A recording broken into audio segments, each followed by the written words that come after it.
How do you control CEOs and execs during incidents? So this isn't the first time something like this has happened, but it's definitely the most emblematic of the problem. We had an incident where a couple of customers' dashboards crashed. We were in contact with the relevant people on those teams, but somehow the CEO gets word of what's happening. The CEO proceeds to enter the Slack chat, and the amount of people freaking out in the channel, covering their butts / trying to be heroes, triples. Now instead of managing the crash, we're managing the entire company. Is this shit inevitable as long as Slack exists? You know what's the craziest part? The CEO probably thinks he helped. For comms, trying to control it manually once you get out of startup mode is going to be nearly impossible. You need some kind of automated system notifying different people with different information, which at the very least creates a layer between your team and everyone else so you can fix things. If you have a good incident management system, you can set it up so that incidents trigger SMS, emails, Slack notifications, or whatever to different people. Blameless has some cool AI stuff in theirs that changes the severity of the language based on how an incident is going. A good system can also nudge people to do stuff without clogging up comms channels. Did the CEO say anything after? I'd second this as someone that solved for this same problem using this same approach a few times. All that I'll add is that an important aspect of getting this to work is getting key executives, CEO, to visibly honor this process. In my case, it took getting an executive that A, appreciated the value of insulating the response teams, and B, had the CEO's ear enough to get them to appreciate how introducing this insulation will go a long way towards minimizing mean time to resolution. B, had the CEO's ear enough to get them to appreciate how introducing this insulation will go a long way towards minimizing mean time to resolution. Your whole comment is spot on, but especially this bit. Having the top IT person, CIO or IT director or whatever, or a dedicated VIP support group be the only point of contact for the C-suite officers during incidents or in general will keep the little guys working. Outage or VIP tickets are already drop everything important. So beyond calling in the relevant people, the only management interaction needs to be removing blockers and bringing in needed resources. If the CEO didn't step in with his guiding leadership and asking questions like, "What are we doing to make sure this never happens again?" the problem would have clearly never been fixed. Asking that during the damn outage too, like, "Good job, CEO, bro. You need a good team lead." Mine told the higher-ups to piss off multiple times during high-stress periods. The reason she's able to do that without repercussions is that before she was team lead, that was before my time, apparently everything was in disarray and many projects failed, barely made it. And when she took over, everything became a lot better. So management doesn't want to lose her. When emergencies, incidents happen, she basically becomes an insulator. I know we IT guys often make fun of management, but man, having a good one is really great. Having a solid post-mortem creation process in place is a good avenue for communicating how delegation can be handled better. The output being an artifact, PDF or PowerPoint that the C-suite should see with recommendations of how to handle things better next time. To be fair, if the CEO is a stakeholder, there's nothing wrong with them joining. Incidents are meant to be blameless, whether the CEO joins or not. Some things that can help: having a defined process around incidents. Ensure that there is messaging that explicitly calls out that incidents are not a spectator sport. For instance, my incident response tool will send an invisible message to users that join the incident channel, letting them know our values around incident response, and that the incident as it is ongoing needs to be driven by the coordinator, commander, etc. The Google SRE Handbook has a chapter on this. sre.google-book/managing-incidents. You need to head off the CEO joining the channel and have a person handling proactive communications to the C-suite. I'm laughing because that would never fly where I'm at. Well, maybe for the CEO, he has a brain, but a lot of the people under him have to dive into the dirt and pretend they're helping. They're awesome at derailing efforts to resolve a problem and sending people on worthless wild goose chases and/or witch hunts. Lucky for us, our team is made up of arsonist firemen, so about once a week something major breaks. The CEOs, yes, there is more than one, are very chill about it all. When my team reported through an ops VP, there was a schedule on Prem Power event. A PDU was getting replaced or worked on. Emails went out for a couple months, warning it was coming, and that it would only affect the non-prod area. Needless to say, nobody read any of the emails. Not all the non-prod stuff was really non-prod, and they lost their minds when things went down, even the stuff that was really non-prod. VP of Ops tasked me with finding out exactly when each device went down. Hundreds of them. I said everything went down at 9:03 p.m. when they took the PDU down. Nope, not good enough. And without any centralized logging, I had to connect to each device and look at various logs and produce a report. Again, for hundreds of devices that we knew all went down at 9:03 p.m. It was one of those, welp, I got paid for it situations. Sounds like a critical data call. Nobody goes home until we have when and why and who done it and root cause on all system shutdowns. Lump it all in one incident with the VP of Ops as the customer and be sure to log all the hours required to gather the information. Sir, this was a planned outage. X number of notifications were sent beginning 2 months ago. Should have been enough. Actually, the good ops managers/leads I've worked with would have insisted on being involved in something of that scale. It's their responsibility to ensure everyone is notified, especially the executives. It's their responsibility to ensure everyone is notified. That's probably why the VP tasked me with such an idiotic thing. They were probably taking heat despite notifications going out to all involved. I should have just fabricated the report. It's what so many others would have done with this VP. I've seen entire rooms full of managers lie through their teeth to the VP. Blatant lies. Lies a 3-year-old could see through, but it's what the VP wanted to hear. It would downright scare you if I told you the company name. It would downright scare you if I told you the company name. I doubt it. If I've learned anything, the grass is rarely greener, and if it is, give it time. You have that in your incident plan ahead of time. During a crisis is not the time to try to sell the CEO on backing off. Unfortunately, I think that's most companies. The people who want those kinds of jobs are oftentimes the people you don't want to have those kinds of jobs. Lol, I had that happen to me. There's a guy in tech management that always goes through the same phases when an incident occurs. One of these phases is how did we ensure it can't happen again? Not a bad thing in itself, but sometimes gets goofy. So there was this one incident caused by me because I changed the automated rollout system. I then had to explain to him for a very long time with multiple back and forths that this system is specifically in place to make sure that we push clean rollouts. So I can't really change anything because it's the purpose of this system. It just happened despite PR review and CI validation. No test can be performed for this specific issue I caused. It's pretty common in ITIL framework. This is what an incident or delivery manager would be doing to insulate the techs from the management. And in smaller orgs, have a designated person as a comm link, whose job it is to do periodic updates and pass down info. I hadn't even heard of that book before, but backs up my assumption and experience. When people start focusing on covering their butts and trying to look good, as opposed to actually resolving the issue, you've got a problem. You need a single point going to the CEO, client/stakeholders. They have and own the relationship and are hopefully skilled in that. Depending on my standing, the situation, etc., given the above, I'd probably PM the CEO and point out what's happening and ask them to remove themselves from the chat. Yeah, you absolutely need to disentangle comms from the people working the problem. Have someone sufficiently technical and close to people working the problem that they know what's going on. The people doing the work can focus on the work. Be proactive to head off anyone feeling like they need to stick their head in to get information. It works pretty well. Ha. Good one. CEO of my company literally built out most of our infrastructure, ignoring the fact that it's a bit dated and archaic. If/when shit ever hits the fan, they are there immediately calling shots. Another instance of Google SRE handbook being built for Google. It doesn't apply to everyone else. No shit, a company with like 4 people wouldn't follow suit. That's barely a CEO if they're involved enough to have built and still interact with the team or system enough to even know what's going on.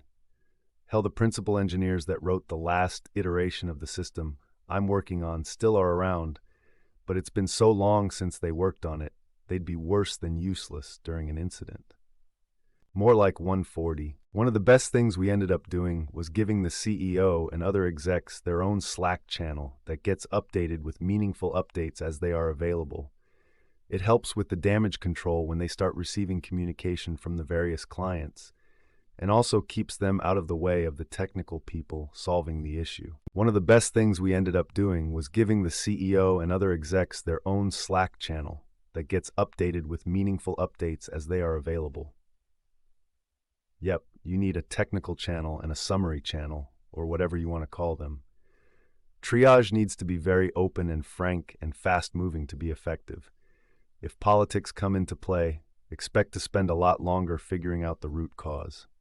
Somehow the CEO got wind of. As a manager, that's a troubling sentence. You don't want your execs to be surprised by things, especially by customer things.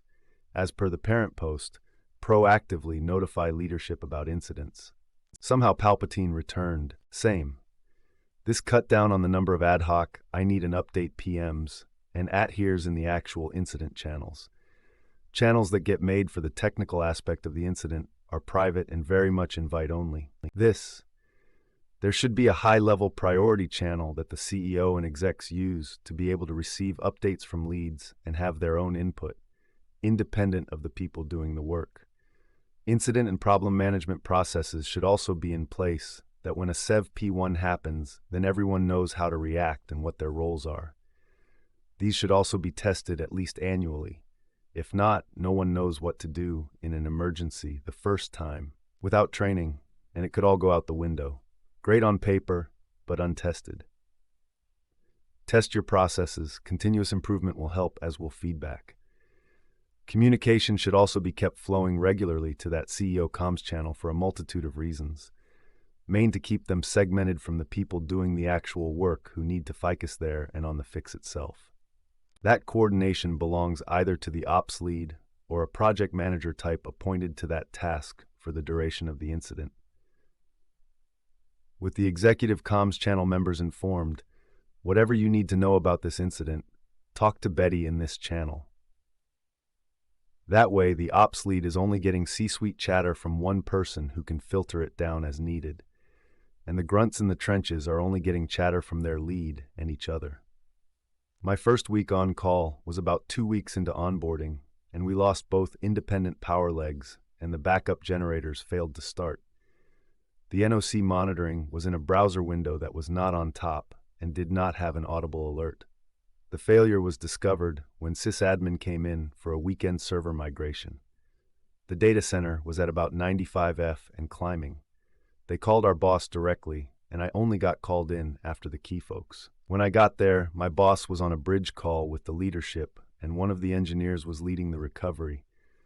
One of the old hands took those of us who were new and put us to work identifying systems which were already powered off, so we didn't power them on by mistake, putting them in a list and marking them, taping small pieces of paper over the power button with "Do Not Start" on it. The manager did quite a few non-technical things that really kept the team rolling, in addition to handling all the bosses, including feeding and watering us and sending a few of the techs home after 4 hours when it became apparent it was going to be 12 hours to get it all running. In the end, it was 16 hours and then 6 months of figuring out what happened, followed by 2 years of upgrades and new procedures, and twice a year minimum testing of procedures integrated into hardware refresh projects typically. Ideally, you separate the role of person fixing the problem and person managing communication about the problem, such that while there may still be CEO-driven communication frenzies happening, they don't slow down mitigation. But generally, yes, this sounds like a culture problem. Good leaders understand what they can and cannot do to help during a technical incident and proceed accordingly. I use this exact approach for incidents, and it works well. The communication person's entire job is to keep management and others away from the front line by giving them regular, accurate updates. 100%. My company has people whose entire job function is this, and when to encounter them in larger incidents, it's pretty damn impressive. Yes, this is the format I've used at a couple of different companies. The point person for internal incident communications has typically been from the product team, product management, or product marketing. That person is responsible for reporting out to the rest of the company and coordinating any other necessary communications, i.e., making sure there's a plan for external communications. This could be as simple as a Slack message on a general channel to keep internal folks informed while handling the rest behind the scenes, or as involved as leading incident check-in meetings with execs to keep them informed and involve them in certain decisions. When people feel out of the loop and aren't sure whether there's a plan, they're more likely to step in uninvited. My strong recommendation for OP is to run a retro for the incident and then roll out an actual process for handling this going forward. It makes an incredible difference for everyone. The whole concept is derived from military processes down to the AAR.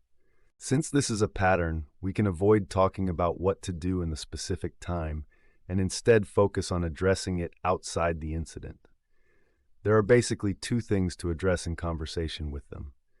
The first is letting them know the effect they're having. They probably don't know, and they're not experts on human performance in incidents. You are. Apply your expertise.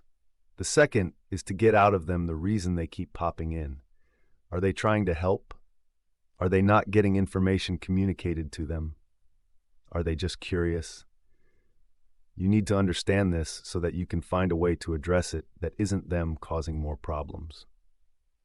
The specific thing to do is going to change based on this answer. Depending on the size of the company, your tenure and seniority, and general comfort interacting with them, you might be the right person to have this conversation with the CEO or someone else, your manager, your skip. Might be. OP should allow for the possibility that the communication to CEO was inadequate and may not have given them the comfort that the incident was being properly handled. CEO may have other commercial discussions ongoing with the customer that could be jeopardized or made more difficult by the outage. I feel people are too quick to throw toxic labels around.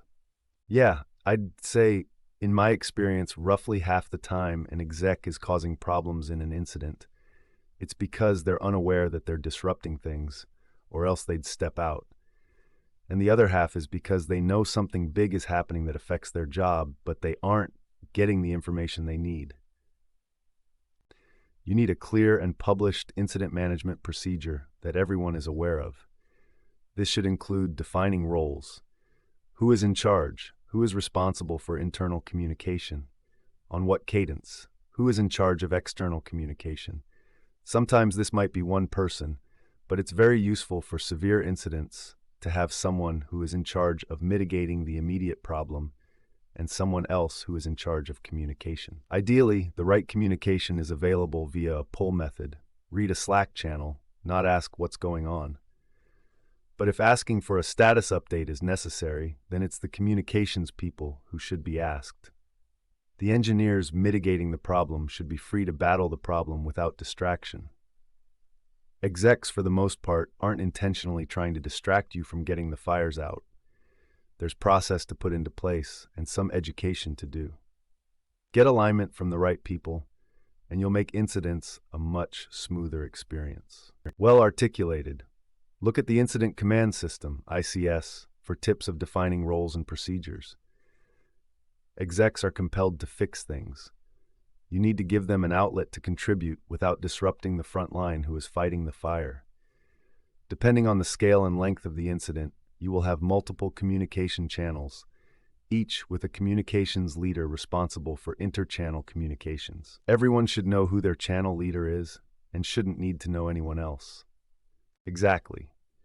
And if the roles are not specific individuals but change depending on schedule or other criteria, then make it obvious who has every specific role at every given moment. All of this stuff is ripe for automation. Set the Slack channel subject with the leaders.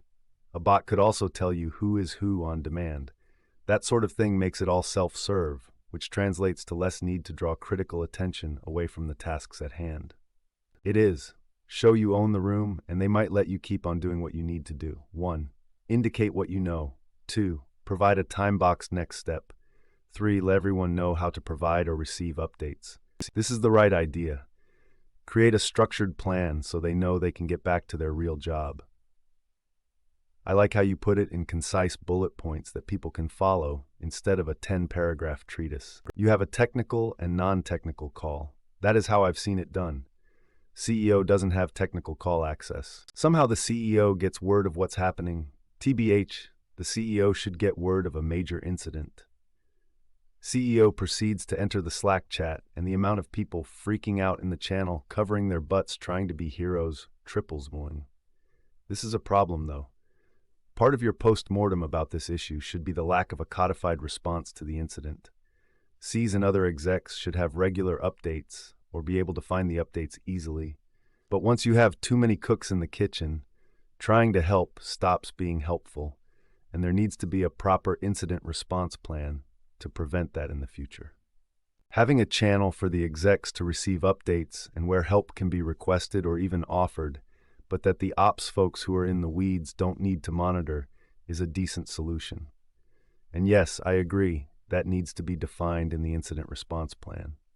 I have had this before. As SRE manager, I would often be incident manager too. I politely but bluntly told the CEO that only people who are fixing the issue can be in the channel asking questions. Updates to external customers would be handled by the IM, and if the CEO needed updates, he could ping me direct. After the incident, the CEO called me and said nobody had ever done that before, and he liked the approved of it. Future incidents he would keep in the loop with me, and if I needed his external influence, I asked, and he made calls. TLDR, the incident manager should keep a tight leash on the channel. The only problem with your approach is that it sounds like you did not have it in writing ahead of time. Adding an executive updates channel where the IM could keep everyone up to date proactively might add value as well. Very true. It was an inherited process from when I joined the company, so they had always just accepted it this way. Sometimes you need the outsider thinking to make the change. This is a failure of technical management. An issue happened that rose to a level the CEO cares about. Someone in your leadership chain should have been in contact with the CEO to inform them of the problem and give regular updates. Talk to your leadership people and implement your version of incident response, part of which includes regular updates to people with titles. If you don't, this will always happen. Keep that interval at an agreed-upon rate based on impact and severity. If necessary, open up a channel just for all the VPs and above. If you have a leader that appreciates that his/her engineers need to concentrate on fixing the issue, they will make this adjustment. If you need a well-written article to share with the team, pagerduty.com/resources/learn/communication. Whenever we have an incident, we use 2 Slack channels, one for the technical team and one for management non-technical. We usually give the non-technical channel a cool name like Rodex War Room. Cool names like that attract managers like flies. The production operations manager will go back and forth between the channels, providing coverage updates. Our senior prod managers are pretty good about jumping back and forth and keeping executives engaged appropriately. The CEO shouldn't somehow find out and then panic like this. That's where all of your problems start. The CEO should be told via a public channel together with the company at large or directly. And in the announcement, you should state, 1, what specially is happening, who it impacts if known, 2, that it's being looked into, 3, if already known, the expected resolution time, 4, when the next update will come. The next update can have the same information. The reason why people start stressing out is because they don't know what to expect, how to find information, and when new information becomes available. Meanwhile, they are getting pinged by customers and look incompetent for having no idea beyond, "It's down." Then continually update the public channel with assertions on impact and resolution time. If that's not enough, then someone needs to take the CEO aside and explain to them what their role is. The CEO's job should be to buy time and manage the relationship with their external peers that they are directly getting pinged by and give the operations team space. When I was dealing with this and had bank and telco customers, if it was a serious issue, which could also be something like a huge email arriving from a very frustrated customer, The CEO would be pinged immediately, so the information came from engineering first, together with a statement that it's being handled. Which was the difference between getting "what the shit is happening," everyone explain themselves, and okay, because they know people are taking ownership and making it a top priority. Yeah, that's called a bad CEO. They are everywhere. We created a separate group for C-suite. They get updates and see enough people to think they are participating, and we don't have them interacting with everyone. The problem doesn't seem to be Slack here, but the CEO getting involved unnecessarily. Two different bridges chats. A technical bridge for people doing actual work, and another for leaders to get updates. When I was a CIO, and depending on who I was talking to, I always had preface things in order to not panic people. For example, if I had to talk to someone privately, I would call them into my office and immediately tell them why I was calling them into my office. Usually it was about a certain topic to understand stuff. Thank you for doing that. Even a simple, need to see you, nothing bad goes a long way. This is not inevitable because of Slack. This is inevitable as long as you do not have clearly defined incident management procedures with one person filling the role of incident manager. That person is responsible for coordinating the engineers who are working on the problem, keeping everyone else off of them, coordinating any internal or external messaging that needs to occur, and providing regular updates to sync everyone on the current status. The executive team needs to be aware of this process and their role in it, which is to stay the fuck out of it. I've had the same experience with random directors that want to step in and start troubleshooting with their limited technical understanding, and have had to politely ask them to stop, and then privately and less politely tell them to leave the channel if they can't let the engineers do their jobs. We're teams-based. We set up an executive information channel or a command channel for execs and manglers who want to help. The incident manager monitors it. Since they're already updating the bulletin regularly, they can field the status questions. On the technical channel, the IM and senior managers aren't shy about telling people to get on the other channel so techs can work. I just tell the CX and VPs the volume in this Slack channel is impacting our ability to fix the issue in a timely manner. So I'm taking everyone I need to debug this issue into a separate Slack channel. We will provide 15-minute updates. Ideally, I'd find a senior tech who wasn't needed and have them do the updates. My advice is to not have to do the above. At my current employer, I would not need to do this. The CTO or my director would just do this. The thing to do is after this incident to bring this up at the postmortem or as an initiative. Be frank. We were down a lot longer than we had to be, as the technical team was unable to focus on fixing the technical issue rather than the people issues. How can set ourselves up for success next time? Maybe next we need to have an incident response plan that can get the status reports upper management needs without so much disruption. The CEO can join the call. However, by default, they are muted. If they circumvent this, the incident leader can kick them out of the call. We've had a director randomly joining daily meetings in the past. Not even incidents. We wouldn't even check if he was here. And to anyone who joins us and doesn't really know us, we may sound like people who are trying to violently go at each other's throat. We disagree on a lot of things and we like to debate, but we have been friends for many years already. Let me tell you that he never came back again, and we've had echoes from outside on how inappropriate our discussions were. It actually made us laugh a lot. In short, it's annoying. Yes, you can't talk openly, and basically you should let your manager handle him, then shorten the meeting to start a new, more productive one. As a manager, you should tell your team not to waste time in the meeting and only focus on the issue and ask if they need anything. Offer them food and pay for their extra hours if they have to stay for longer, etc. If you don't have a manager, just tell them you are sorry and you need to leave the meeting to fix the issue, and we'll tell them if there is anything new. So I've been trying to get some feedback about how I should be communicating with the team. I understand basically you just need to have the team work on the issue, and you have to be available for them if they need anything. You quickly tell reassuring words to anyone who is not supposed to be there. and tell your team to resume work and make sure they are not interrupted/disturbed. Worked for a CTO that would join every major incident call. He would announce himself on the call and immediately ask if we had restarted everything to fix this. This would spiral out of control very quickly as he would derail everything. In summary, this shit is inevitable, period. It's not a Slack thing. Brutal truth is that this is what you CTO, head of product, and engineering managers are for. If they aren't covering you from the other execs, there's no amount of process or magic tricks that will help. Someone is having a bad day. In my experience as a DevOps turned head of product, it's the CEO that needs interception, and the marketing and sales execs that you just got to accept will volley bad vibes through every nook and cranny. Defending team morale and taking body shots for the team is the job sometimes.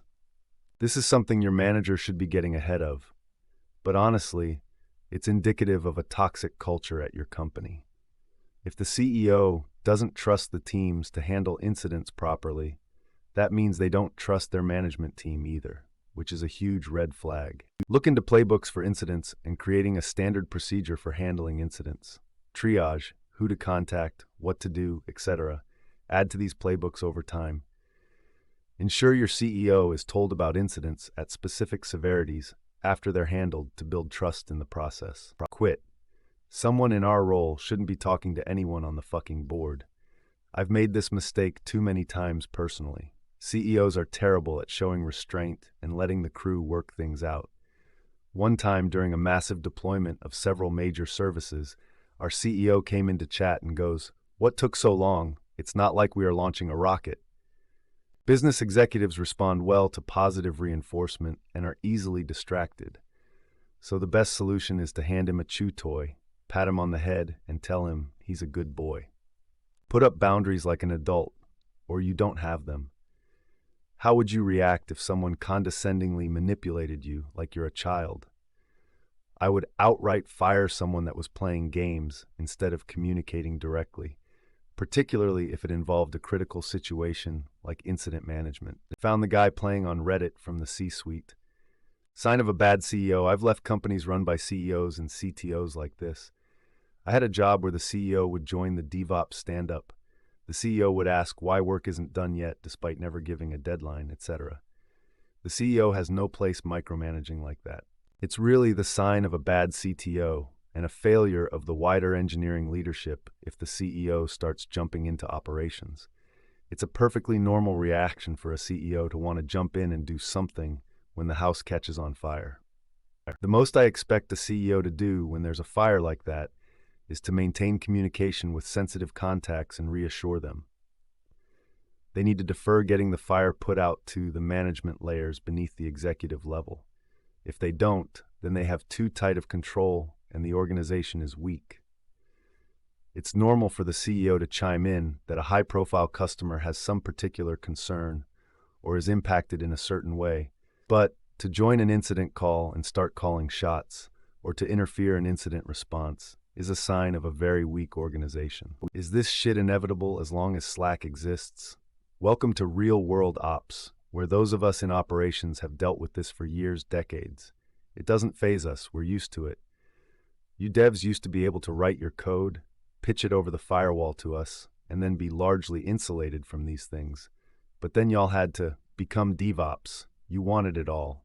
Congrats. You've got it all, including the screaming CEO.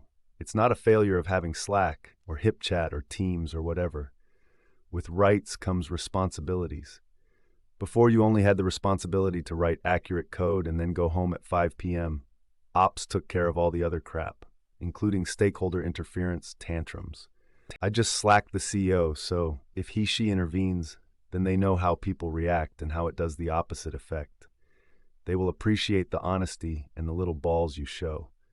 Don't say not to join next time, but them to improvise the strategy of how they get involved. Give a detailed context and story and why it had a negative impact than just one-liner. There is some amount of inevitability, but in terms of it being bad or toxic, I would first ask how large your company is. If small, then the CEO is likely pretty connected and the layers of management pretty thin.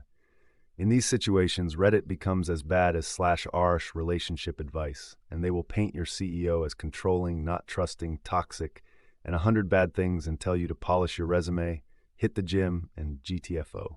If you are in a small company, I would seek to have some form of post-mortem, low-key, low-blame, and just discuss things. If a small company can't do that, then consider your relationship advice style feedback.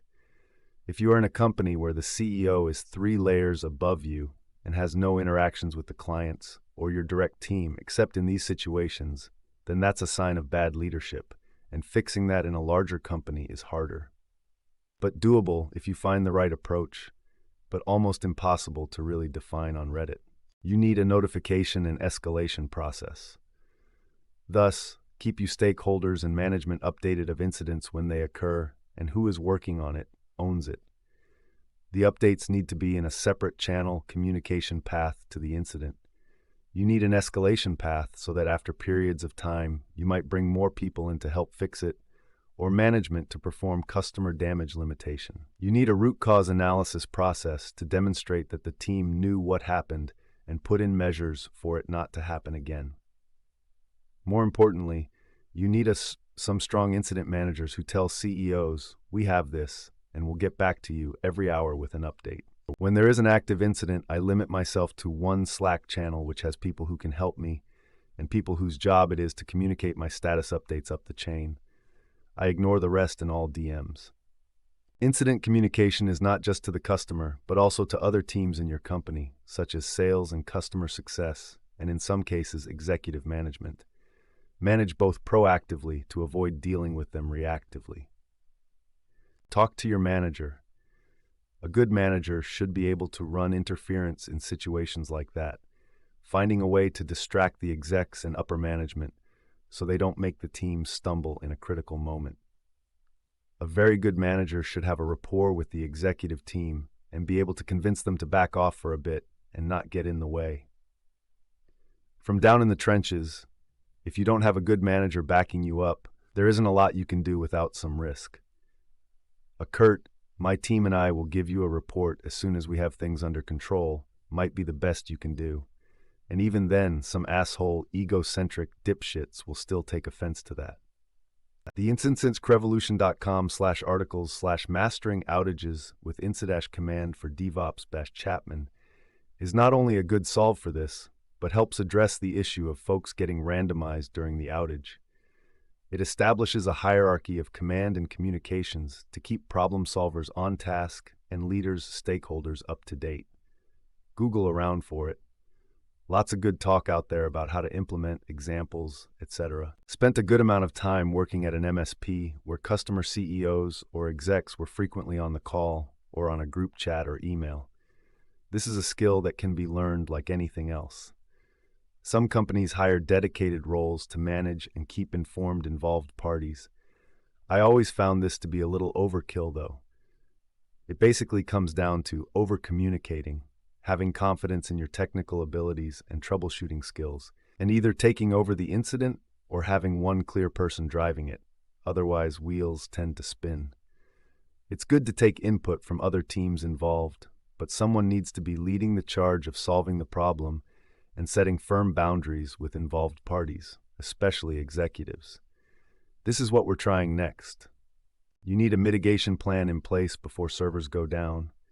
Give the CEO a point person to contact and hold responsible. Google Web Incident Response Plan, some templates should come up. Dealing with a CEO's ego is your engineering project product manager. Every second spent explaining things to the CEO is another minute of downtime, so don't do it. "Hey, we're diligently working on this. Can we keep comms clear so pertinent details don't get lost in the fray?" You don't. Incident manager does. Our C-suite reorgs so often, I never know who is who. Makes it hard for devs to name-drop VPs to get their issues worked on priority when you don't know who the name-dropped person is. What does your incident response look like? Do you appoint incident commanders? You should read chapters 9 and 10 of the Site Reliability Workbook if you haven't already. It is available for free on Google's SRE website. Big part of the incident management process is gently, firmly reminding everyone, including the CEO, to follow the incident management process. The CEO should understand their place and trust his people to fix the situation. This was inappropriate. Think of it like a manned NASA mission. There is one designated person for talking to the media and another person for talking to the crew. Once all those randoms come in and start flapping about, you need a media manager to look after them. During the incident, only the media manager talks to them. Micromanagement much. It's not a good place to be. Half your job will be working around the CEO. No one should have to put up with that. Business process. CEOs should be treated like outside media and only interact with the designated communication person for updates. Your incident commander should have the latitude in writing beforehand to tell the CEO to go sit down. I work on the incident and outage management system at Big N. You need a system that selectively engages people and selectively pulls in other people without altering anyone but a level or two up, assuming the issue is fixable and not a complete meltdown. This system also needs to integrate with Slack but not run main comms through Slack. Otherwise, the conversation will spiral. There are enterprise systems that I'm forgetting the name of that do this. You invite your CEO to a sit-down, tell him what is happening and what the proper channels are to escalate and get status informations. I worked in IT before moving to DevOps. This always happens. It's your department leader's job to handle. If you are the department head, kindly remind that stressing everyone out and pushing them in a corner will not give quicker updates. If in an office, I kick the executives out. You are looking for an incident coordinator, i.e. someone who sites between management and tech, who is responsible for making decisions during an outage. For example, rebooting a server. You ask the incident coordinator, I need to reboot server XYZ to resolve ABC. They give you a yes or no answer right then and there. You go, you don't need a change ticket, manager approval, etc. You just do. The idea is they are driving the boat. They are ones who will allow the issue until it's resolved. Mind you, a good incident coordinator is former technical, so they know mostly what you are talking about, but also knows the business. Hey, we can't touch that server until after month-end reporting is done. But to come back to your question, someone needs to drive the boat. Personally, this is something I'm good, and it's a skill that you might need to build up. As far as the CYA, I always say, let's put a pin in that for now. Our highest priority is to resolve this outage. And of course, after everything is fixed, people cool off and move on. So the finger-pointing thing mostly goes away. As far as the Slack conf calls go, I normally spin up a technically call and management call. Managers are not allowed on the technically call. Everyone must be able to speak openly and honestly. I have seen too many issues take longer because someone messed up and won't speak up because management is there. Hey, I ran this script before the server died. We were upgrading this switch. We made this change 1, 2, 3, etc.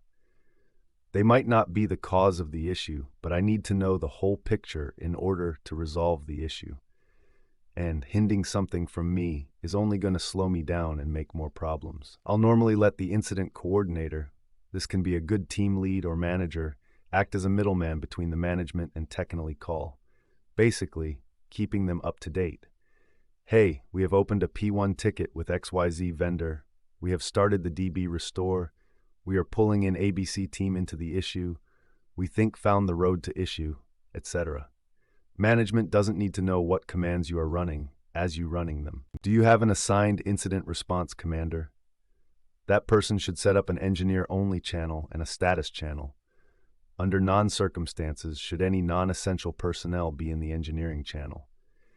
Add some NGs to the status channel if you have to placate, but the real work should be isolated and insulated from distractions. CEO has a point of contact in the incident team, but not directly involved in the team themselves. If they were, it's not conducive to a prompt resolution of the issue. In our place, I'm sure someone would tell them to politely fuck off unless they could prove their technical merit for being involved. Incidents are shitty enough without being Merco-analyzed at CEO level. You need to define your incident management process to support the services, needs defining that you offer to your customers. Within the process, there are conditions to escalate based on clear demarcations of roles and responsibilities. Sounds dry, but without it, your incident management will be snowflake version of the Wild West every time. This was a failure of your management chain. Clearly, the CEO felt out of the loop, and that is never good. Someone in your chain should be communicating all issues to the CEO in a manner that the CEO can see the volume and intensity of issues being addressed currently. Possibly a dashboard with drill down. By making it easy for the CEO to feel in control, there's no reason for them to jump into some Slack channel and start stirring the pot. Some manager needs to see this as a failure and address it. Forbid C-level to take part of any incidents. You may have a couple of leads that discuss with them and know how to steer without causing a panic, therefore not managers. I once had a VP that we all can relate to. There was an outage, and our CEO was all over him as to why wasn't he standing behind us. The VP's response was golden. Why? Me standing behind them asking them over and over how much longer will it be for the fix is not going to make the fix come any faster. They are smart people, and they know what they are doing. So sit down and relax and understand that everyone here is professional and working to fix this. They don't need you or me getting in their way. This guy was also the guy that would always ask, how much is this meeting costing us? Do we really need to be sitting here? I miss that guy. I've had CEOs like this too. Talk to them in a language they understand. These are the things to tell them, no less, no more. Basically the same points any PM would use. 1. Here's what happened in a nutshell. Nothing too specific. Don't throw anyone under a bus, just plain facts. 2. Here is how we are going to get it restored with time estimate. 2. Here is what we're doing to detect it and alert us before it happens again. 3. Here is what we're doing to prevent it from happening again. May take more time than detection, may require patch, etc. Longer term but fuller solution.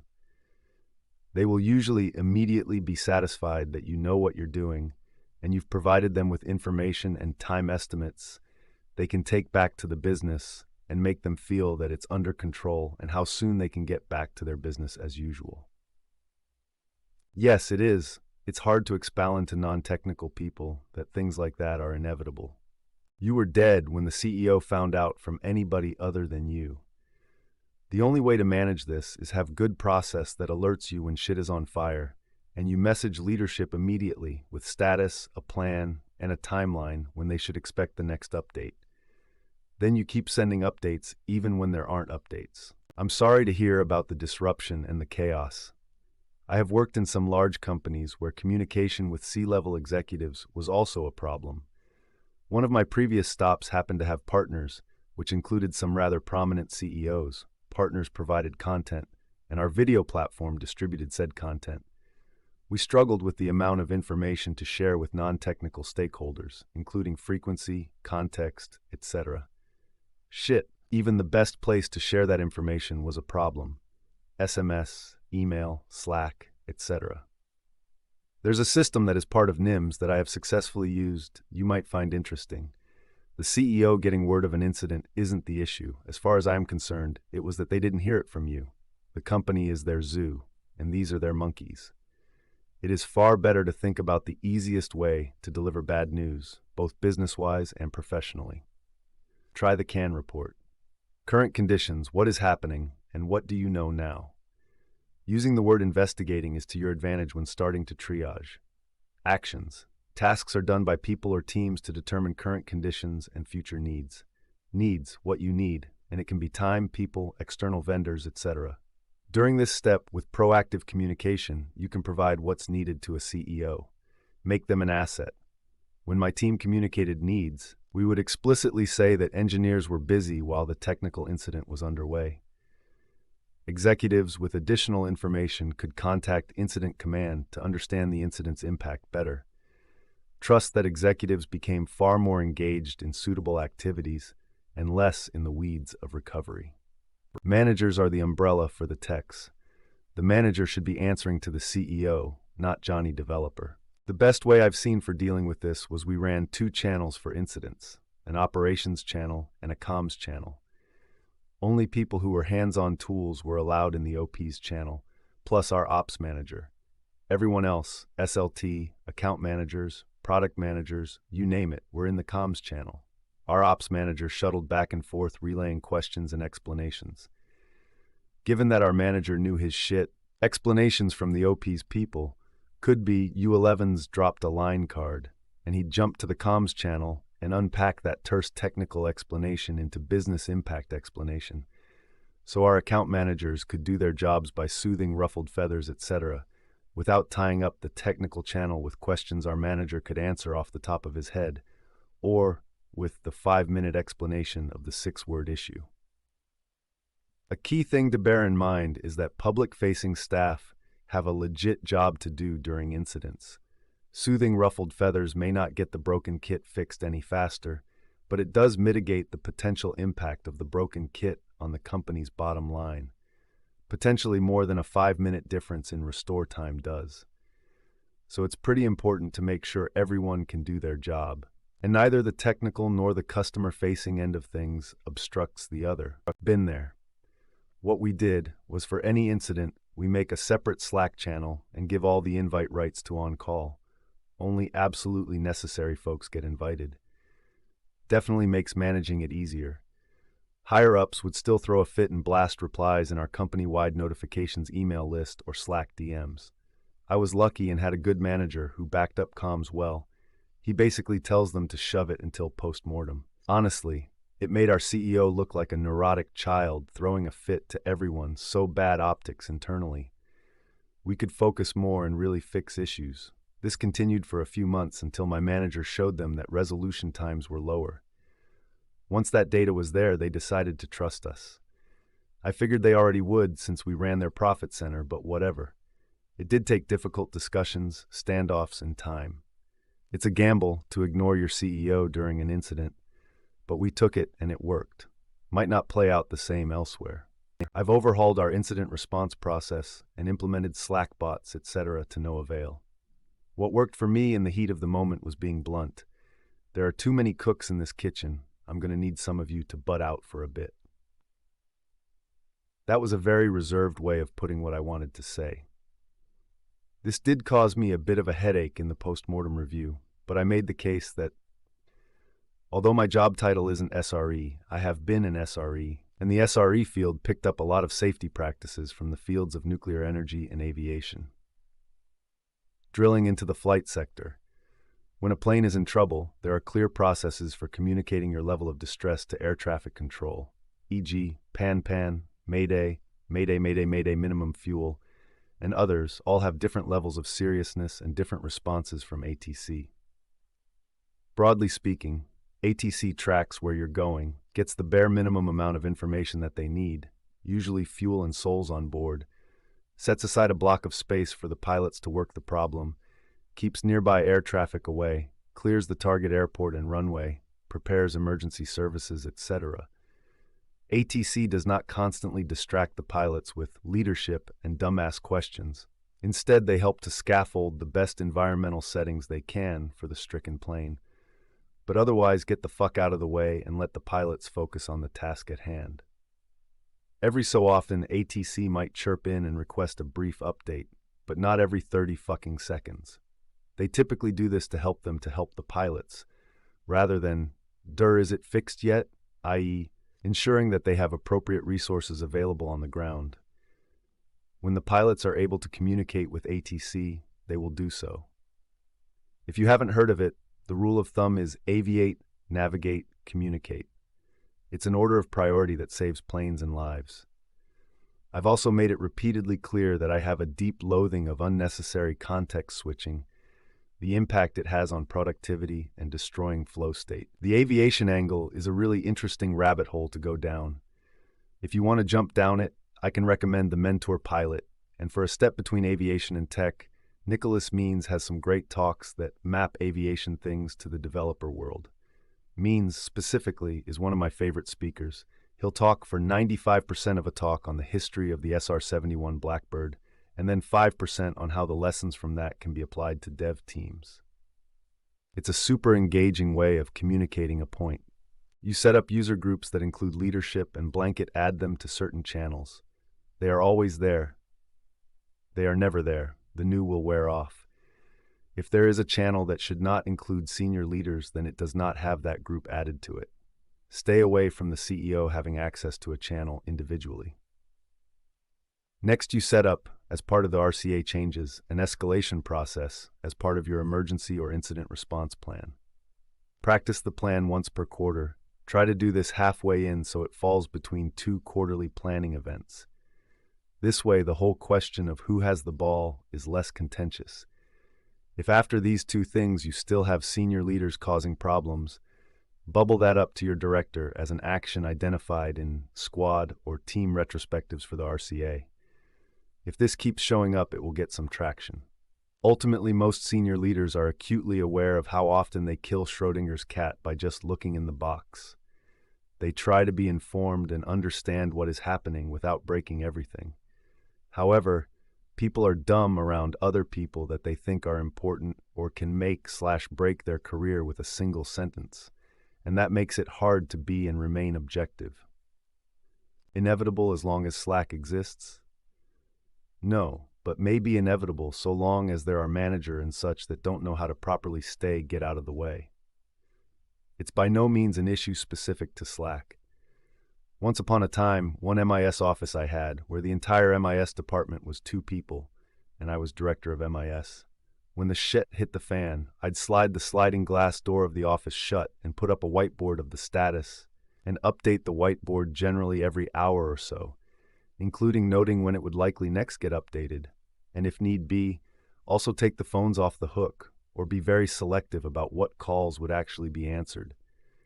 Otherwise, things would generally slow down by a factor of 2x to 5x or more, with repeated stream of managers coming in and asking questions, taking time away from solving the issue at hand, and they do it over and over and over, and quite independently of each other, so it's suck up lots of time.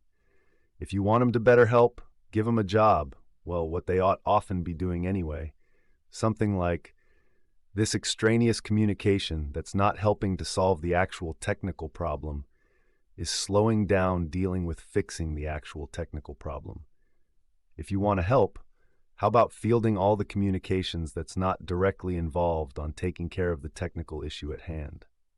If you're lucky, they'll take the hint. Cluefulness less levels will, however, vary, even when handed clues. Processes for incident response often have something like an incident commander and possibly a separate person for comms. The incident commander is generally the one who has all of the information. Everybody working on things is reporting up, and the commander is the only one giving direction as root causes are narrowed.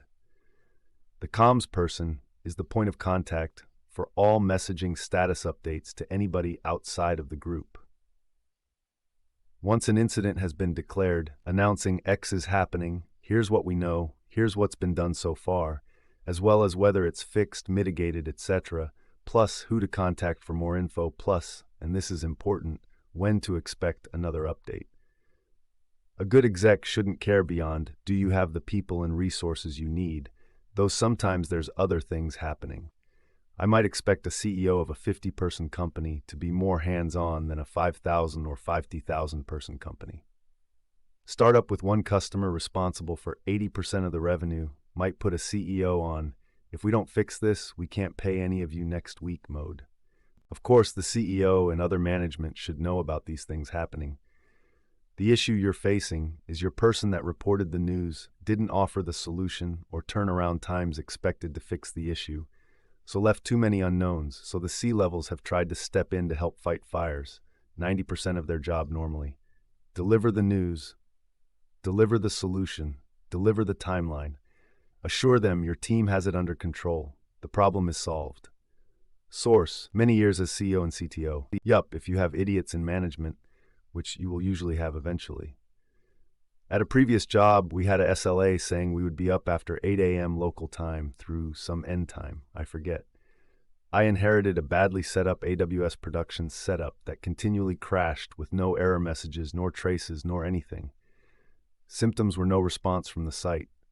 I came in one morning at 7:15 a.m. and it had crashed. Previous guy would have just gotten in the AWS console and hit the button to restart it and never even tried to figure out the why. He just tossed the misconfiguration over the wall at me and never looked back. Nice. This was the third or so time in a week it had happened, and I decided this was no way for me to live. So I decided to do the requisite digging to see that if it was actually still up, but hammered by something a la a DOS attack. Slack, of course, was going nuts internally, and I posted something like, "I'm in and on it. It'll be back by our SLA time of 8 a.m. Second level got all in my face, going crazy that I needed to reset the VM now. I calmly said again, "Our SLA says we'll be up by 8 a.m. I have 45 minutes to work this and figure out how to stop it from happening again. This needs fixing, not just rebooting." He went more nuts in my face. I said, "Tell you what, this thing takes 2 minutes to come up. If I can't figure out the why by 10 minutes before 8 a.m., I'll hit the easy button and we'll try to fix it the next time." He went even further nuts in my face, but at this point his attitude had me dug in what to do and when. He stomps out. 5 minutes later, I figured out my suspicions were accurate. It was up and was getting DOSed somehow and was running out of RAM. I got in and added a swap file manually and hit the magic button. Never crashed again. 100% uptime the last year plus that I was there. Yeah, the jerk wound up finding a reason to downsize me a year later. Heck with him. I didn't miss that place for a second. Still don't. Individuals and interactions. Talk directly to the person involved. Establish your common goal. Incident management workflow. Everyone communicates with their direct supervisor or whomever they're working an effort for. This is not the only part of such a workflow, but it's the part that addresses your concern. You need a communications person, PR, on the team, but you also need someone who can provide updates to them. This is a technical person who can explain in normal, non-technical language why the incident is significant, who it impacts, and the timeline for resolution. Once the comms person has been briefed, they set up a different channel for communication to the C-suite. The information the C-suite need versus the information the rest of the team needs are very different and should not be in the same channel. Note this is only for major incidents. Source: this is my role at a major tech company. I manage incident comms and do external product PR. Is this shit inevitable as long as Slack exists? Yup. And you summed it up so perfectly. Everybody trying to be a hero in that situation, and it's absolutely counterproductive. And then the CEO feels like he did amazing as motivator-in-chief. Probably thinks he did the work of a product manager also, so a chain of other bad events coming as well. There should be an established war room protocol. At companies I've been in, this meant a standing Zoom that people could hop on and off of, and a Slack channel where internal and external updates could be provided. You need an incident management team that literally handles this. This is what I do. If you're hiring, let me know. Handle comms to execs, track milestones and technical progress, coordinate resources from multiple teams, drive root cause analysis post-incident to identify preventative actions and avoid recurrences. Worked for a startup that had big telecom clients. We had technical escalation and management escalation and even customer escalation, which involved the account teams as well. These escalations had rules of engagement and were both ways we could escalate to our customer if we had an issue on their end. Actually, the rule of engagement were useful as were responsibility matrices. I've been on both sides of this up and down. There's two typical reasons they do this. One, they've got white knight syndrome like others, but don't realize the weight their title lends them to others. Two, they don't see what they need to trust.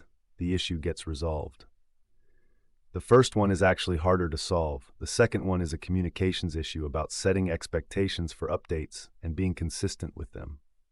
The second one might be solvable by pulling them aside and explaining that you appreciate the help and are trying to find a way to get the nervous folks to focus when they come on and ask their advice. In either case, I usually have a separate working channel from the leadership comms channel for this exact reason. Create a private channel and add the relevant people to it. 1. You don't do it during incidents. 2. You delegate comms to the C-suite to one person who monitors the Slack channel and provides executive-level updates to that audience elsewhere at regular intervals. 3. Practice this in game days to train the team and your comms people to do this.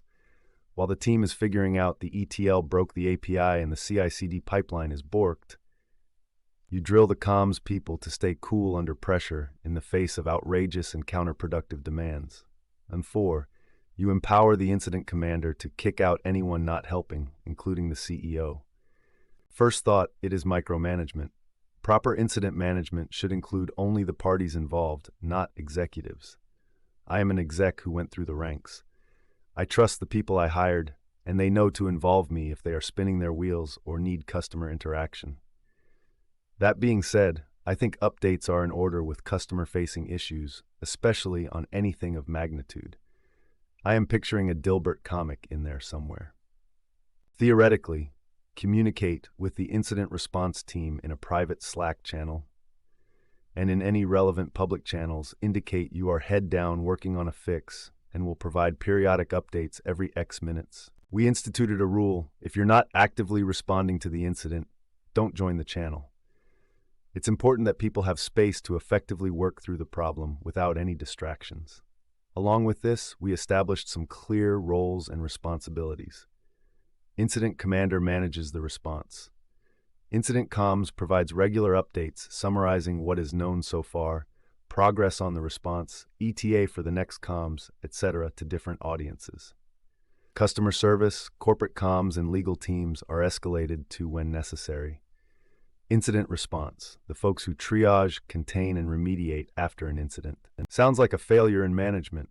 Having an open Slack channel to discuss something like incidents is pretty rife for abuse. If CEO catches wind about something that a team is working on, they ask the team manager/lead on the progress. That should be the barrier between C-suite and engineers. This used to be my job change and release management. My job, supported by my VP, was politely to tell CEO and any other C-level or department manager to politely butt out, watch, and don't talk. Use them. Do you want to show up on the evening news to explain things? Call all the top customers and get yelled at? Have the board threaten your family? Explain in court and not end up in jail? Probably not. So, keep them in the loop and help them out so they can do their job before randomly ending up in a Slack.